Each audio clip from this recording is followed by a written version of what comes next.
This happened to me about 2 years ago when I was driving home from New York down to Tennessee to visit one of my friends from college. I made the trip alone because I actually like driving long distance by myself. I usually just listen to podcasts or music the whole way and stop whenever I feel tired. I left early in the morning thinking I could probably make the whole drive in one shot, but by the time it got late, I realized I was way too exhausted to safely keep driving. It was around 1 in the morning at that point, and I was somewhere in Virginia off a highway I don't remember anymore. I pulled off at one of those blue sign exits that only has a gas station, a food place, and a couple old motels. I chose the cheapest motel because I honestly just needed somewhere to sleep for a few hours. The place looked pretty rough from the outside. It was one of those 2-floor motels where every room faces the parking lot. You know, the motel from every scary movie ever. Half the lights outside were out, and there were barely any cars there. Slow night, I guess. I almost left and found another place, but I was so tired, and honestly, I was looking for a bed, not some glamorous resort. The front office was behind thick glass, even though it was open. The guy working there looked like he was in his 50s. He barely even looked up when I walked in. I paid for the room, got my key card, and asked if they had many vacancies. He said most of the rooms upstairs were empty. I remember that because it made me feel a little better knowing there wouldn't be people making noise all night. Oh boy, the irony of that. My room was on the 2nd floor near the far end of the building. The room was old-fashioned, but for the money, that was expected. There was a weird smell to be expected in an old hotel or motel. The room was humid as hell, but the AC made such a horrible rattling noise that I just left it off. I honestly considered just sleeping in my car instead, but I was already there and too tired to care anymore. I locked the door, shut the blinds. I took a shower and laid down on the bed with the TV on low volume. I was in bed for around 20 minutes before I started hearing arguing next door. Sounded like a couple fighting. Oh great. The walls were thin enough that I could hear muffled voices, but not clearly enough to make out full sentences. I was annoyed because I thought it was going to keep me awake all night. One voice sounded deeper and angry, while the other sounded softer. The weird thing was the softer voice didn't sound female exactly. It sounded like someone mimicking a woman's voice, an obvious higher-pitched voice coming from a man. The argument kept going back and forth for a while. One voice would get loud and aggressive, and then the other would respond sounding serious, and then the other would respond sounding nervous. I started noticing something strange, though. The timing between the voices felt suspiciously perfect. There was never any overlap, like in basically any real fight. Each voice waited perfectly for the other to finish. I turned my TV volume down and sat there listening closer. That's when it hit me, that it was one guy doing both voices.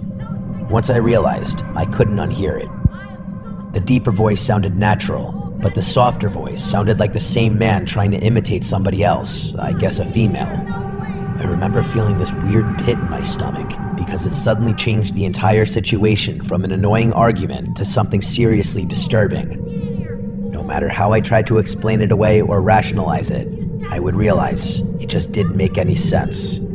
The so-called argument kept going for another few minutes before suddenly stopping completely for there to just be silence. I remember laying there, staring at the ceiling, hoping maybe the guy had finally gotten tired of whatever the hell he was doing. Then I heard a few slow knocks on the wall beside my bed. A fist hitting the wall like you'd knock on a door. My head shot to the left. Then I heard this muffled voice through the wall saying, "I hear you in there." I held my breath. Then the guy knocked again and said the same thing again, like he was waiting for acknowledgement. He was trying to do some creepy, playful voice, like he found something funny. I wasn't having any of this. I grabbed the remote and turned the TV volume up, trying to drown him out. For maybe 30 seconds, there was no sound at all. Then I heard the vibration of a door opening outside. Hearing that instantly made my heart start racing because I knew he had left his room. I muted the TV and listened carefully. I could feel the vibration of footsteps on the balcony outside approach my room. My blinds were fully shut except for a tiny crack near the edge where they didn't fully meet the wall. I kept staring at that crack, wondering if I should look or not. Part of me thought I was just making the situation scarier in my head than it actually was. Eventually, curiosity got the better of me. I walked slowly to the window and pulled the blinds apart just enough to see outside. The second I looked through, I saw a man standing right outside my window trying to look in. His face was so close to the glass that it made me jump backward immediately. We definitely made eye contact for a split second. His eyes looked wide open. The second I moved away from the window, he started making these weird voices outside. I promise this when I say he sounded like he was imitating characters. I don't know what characters, but he was having a whole creepy voice acting practice outside my motel room door. Then he started knocking on my door while changing his voice over and over. 1 second he sounded high-pitched and childish, then suddenly deep and angry. I remember one of the voices sounding like an exaggerated southern accent. It would have sounded ridiculous, maybe even funny in any normal situation, but hearing it outside my motel room at nearly 2 a.m. terrified me. This was obviously a sick, mentally ill person. The knocking kept getting harder. Not enough to break the door down, but enough that I thought the whole motel could hear it. I called the front office immediately and told the guy that somebody outside my room was acting insane and wouldn't leave me alone. The guy sounded irritated at first until he probably heard the banging through the phone. Then his tone changed and he said he'd come up right away. The guy outside kept switching voices and knocking for another minute or two. Then suddenly it stopped completely. I looked through the peephole and saw him speed walking back into the room beside mine. A few seconds later, the motel worker came upstairs carrying a flashlight and his other hand on his holster. He knocked on the door next to mine after seeing the guy speed off into that room, and he started trying to talk to the guy inside. I couldn't hear everything clearly, but he kept asking him to open the door. There was no answer at all from inside. The worker stood there for maybe a minute before finally coming over to me. I opened the door and explained everything that happened. The worker hesitated for a second before saying the guy had been staying there for a while. That answer alone made me want to leave immediately. I asked if I could switch rooms and he said yes. He moved me to a room downstairs near the front office right by my car. I grabbed my few belongings as fast as possible and followed him down there. The new room was basically identical to the first one, except not next to a mentally ill person. I remember feeling relieved once I locked myself inside because I figured there was no way the guy would bother me again after management got involved. I turned the TV on quietly and sat awake for a while, replaying the whole thing in my head.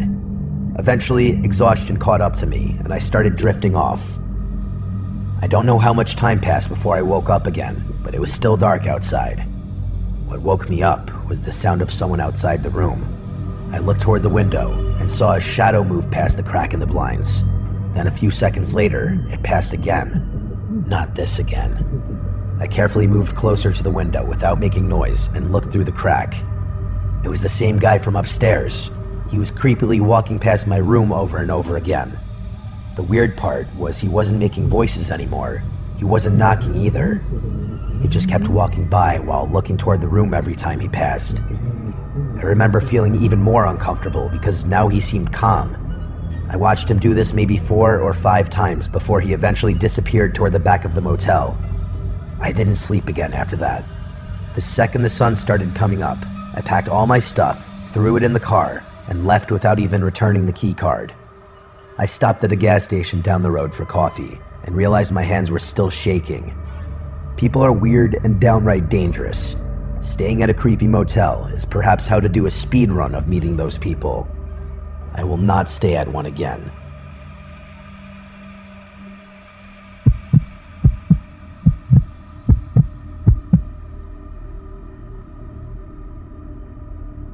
So just to preface, this happened in 2022 when I was a freshman in college. I'm from Central Texas and went to Texas State University. My family had to come pick me up from my dorm during spring break so we could go on a road trip to Oklahoma. Why Oklahoma? Well, there's a lot of Native American history there, and my stepmom has some Native American ancestry. Anyway, we spent some time in Oklahoma before deciding we were kind of bored there, so we drove to Branson. This road trip was only us girls, so my dad did not come with us. It was me, my 3 sisters, my stepmom, and my grandma. Once we finished up in Branson and the week-long break was coming to an end, we started our drive back to my college. The drive obviously couldn't be done in one night alone, so around 8 p.m., we decided to stop at a random motel on the side of the highway to get some sleep. We checked in and paid, but before settling in, we decided to get some pizza. Before leaving, we dropped our stuff off in our rooms. My grandma called us asking what the room number was so she could change real fast. We were standing in the lobby when she called, and my sister told her the room number out loud. That's when I noticed this man just standing at the entrance of the building. I'm very hyper aware of things because I'm scared of everything, so I always scan around and make sure nothing feels out of the ordinary. This man was wearing a black knitted sweater and black pants. I asked my sister why she thought he was standing there like that without doing anything. She brushed it off, but I didn't. At that point, I started getting even more nervous because I realized she had just said our room number out loud while this man could clearly hear her since the motel wasn't very big at all. We had to walk past him to leave, and when we did, I made eye contact with him that still sends shivers down my spine to this day, but that was it for the moment. We came back around 10 or 11 p.m. By then, we were exhausted from driving all day and just wanted to sleep. Me and my two sisters walked into the motel while my other sister, stepmom, and grandma stayed outside getting things from the car. When we walked in, I saw that guy again. This time, he was sitting in the far back corner of the lobby where there were TVs. That whole section was dark with no lights on. He was just sitting there doing nothing. That freaked me out even more. To make things worse, my grandma called again asking for the room number, and once again, my sister said it out loud right in front of the man. I started walking a little faster and noticed the man was now on his phone talking to someone. I couldn't hear what he was saying because he was whispering. We went up to the second floor where our rooms were. Two of my sisters were in one room, and my other sister, stepmom, and grandma were in another room. The rooms weren't directly next to each other. There was one room separating them. We went into our room, and everything seemed fine for a little while. We were just laying on our phones getting ready for bed. Maybe 20 minutes later, we heard a knock on the door. I had already been telling my sisters how scared I was, so this immediately freaked me out because I thought it was that creepy man from downstairs. Thankfully, it was my stepmom. The second we opened the door, she rushed inside. That instantly triggered alarm bells in my head. I asked her what happened. She told us to start packing immediately, and I could tell she was dead serious. So we started packing. While we were packing, she explained that she had opened her door to put some trash outside and was suddenly face to face with a man standing silently against the wall right beside the door. When she opened it, he didn't even look surprised. He just stared at her for a second. Then she said the worst part. After staring at her, he calmly walked into the room separating our two rooms. That completely sent me over the edge. We all started leaving the motel while my stepmom went to the front desk to ask for a refund. Surprisingly, they actually gave her one after she explained the situation. After that, we walked outside, only to see the same guy stepping out of the elevator and heading back into the lobby. Once outside, we noticed another man who looked like he was trying to break into cars, and when I say that, I mean it. He had his hands cupped against windows looking inside, pulling on door handles and jiggling them trying to open the doors. I was so shocked by everything happening that I caught myself just standing there frozen. I guess we were being kind of loud because he suddenly looked over at us while we were getting into the car. He then looked toward the motel entrance and motioned his head like he was signaling someone to come outside. Thank God by then we had all gotten into the car already because I watched all of this happen from the window. The first creepy guy I had noticed earlier walked outside and started talking to the other men while they kept looking over at our car. We still hadn't driven away yet because my stepmom had called my dad to explain what was happening. And honestly, we didn't even know where to go at that point or who would take us in that late at night. Then a third man appeared. At that point, there were now 3 men slowly walking toward our car. I begged my stepmom to start driving. I guess she was panicking and didn't know what to do because everyone in the car was yelling at her to go. We finally sped off and kept driving until around 3 a.m. before finding another motel to stay at.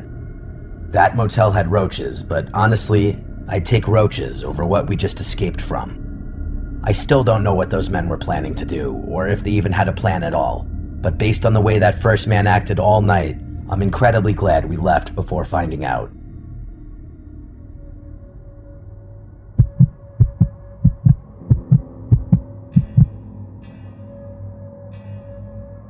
So if you've never stayed in a motel, they're basically a hotel's smaller, broker little cousin. Compared to a hotel, they're usually completely bare bones. You just get a bed to sleep on, a bathroom, and that's it.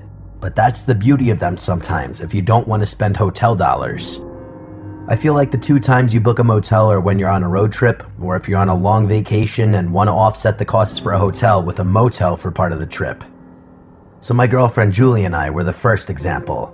We were driving down to Florida, which is a 17-hour drive for us. I insisted on driving all the way through or just sleeping in the car, but she didn't want to do that, understandably. When we were about 11 hours into the drive, it was dark, late, and I was feeling that feeling of struggling to keep my eyes open. We had already pinned a motel on the map half an hour earlier that Julie found. It was about a half mile off the highway.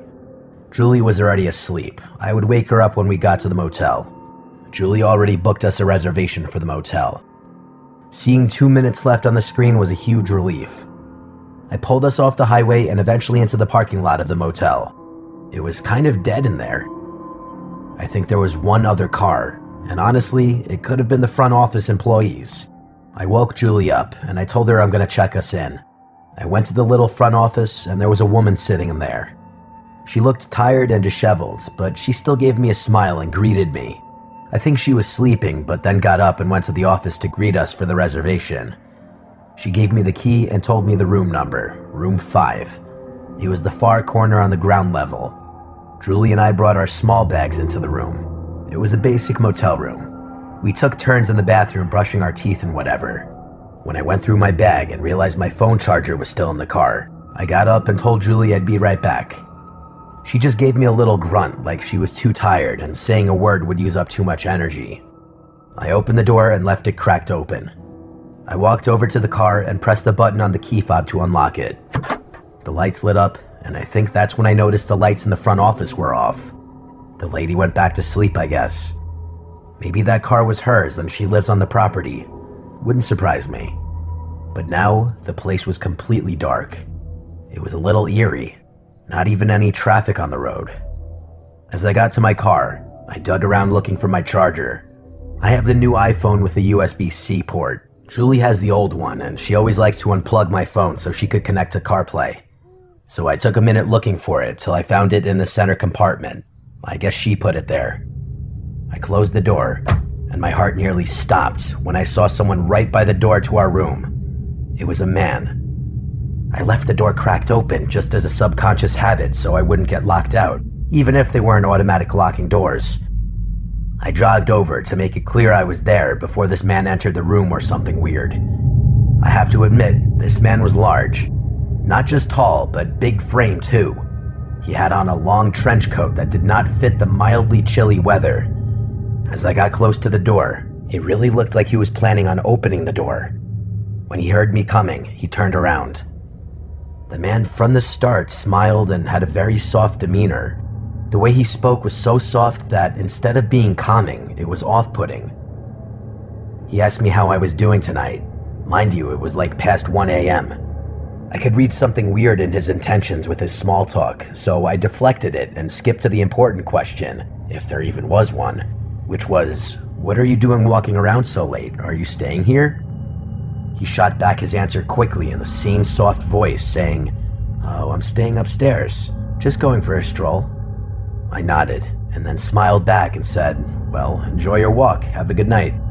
He smiled and nodded, and then I went inside and shut the door. I was pretty quick to lock it. Julie was in bed already, snoring. She sleeps like a baby, otherwise I would have been talking to her about how weird that encounter just was. I stood by the door with my ear up to it. I wasn't sure if I'd be able to hear footsteps walking away or not. All I know is, I didn't. Was he still standing there? I was scared to know, but I had to. I got on my knees, literally, and crawled over to the window, and very delicately moved the curtain a bit to the side, just enough at an angle to see in front of the door of the room. He was there. He was actually standing in front of our motel room door as if he was just staring at it. I lay on the floor like that for 10 minutes. He wouldn't move. It was like I was having a staring contest with him, and he was having a staring contest with our door. I eventually said "F this" and crawled over to the bed. When I got into the bed, I shook Julie awake but told her to be quiet. She was groggy until I explained everything about that encounter and that he's still outside the door. I didn't want to scare her, but I also didn't want to be alone with the situation, and I knew she wouldn't believe me if I didn't tell her. I whispered at her to go crawl to the window and look out it. She said I was scaring her and to stop, but I begged her to go look so she'd believe me. She gave in and got on her knees and crawled to the window where I moved the curtain. She looked out to the door and said, "He's not there." I said, "Look harder, are you sure?" And then she gasped, if not shrieked. She got up and ran back to the bed. I honestly panicked and said, "What is it? What did you see?" She replied to me to go look out the window at the rooms across the parking lot. I crawled back to the window and looked around, and I saw it very quickly. The guy in the trench coat was across the parking lot. He was standing still, but still facing our room. Actually, he was facing the window, I know it, like he saw me watching him. I looked for 30 seconds and he didn't move. I yanked the curtain shut. I told Julie I'm freaking the f*** out. I grabbed a blunt object just to keep by the bed secretly. I didn't want Julie seeing that and realizing I was expecting things to get physical. We waited in the bed for like an hour, and at some point in that time, we thought we heard footsteps walk by outside, but we couldn't be sure. All I know is we both agreed we heard something outside by the window. The terrifying thought that he was outside our window the entire time was actually sick. Part of me just sensed it, that he was right outside. It was so late at this point, and we were so shot from the drive that I think we just faded away without realizing it. We woke up the next morning, actually relieved we made it through the night. We put our stuff in the car, and I went to the front desk. The same lady was there. I think she owned the place. I returned the key and told her about the man in the trench coat, and how he was creepily walking around and then standing outside our door for 10 minutes. The woman looked scared and surprised when I told her this. She said she knew of no such man. She also said we were the only guests that night. When I asked, she said she had no cameras either. Julie and I thanked the woman and we got the f*** out of there. I almost felt bad for that woman, leaving her there alone. But honestly, Julie and I didn't want to be there another second. It was just an extremely strange night. A once-in-a-lifetime creepy experience that we'll forever tell at gatherings.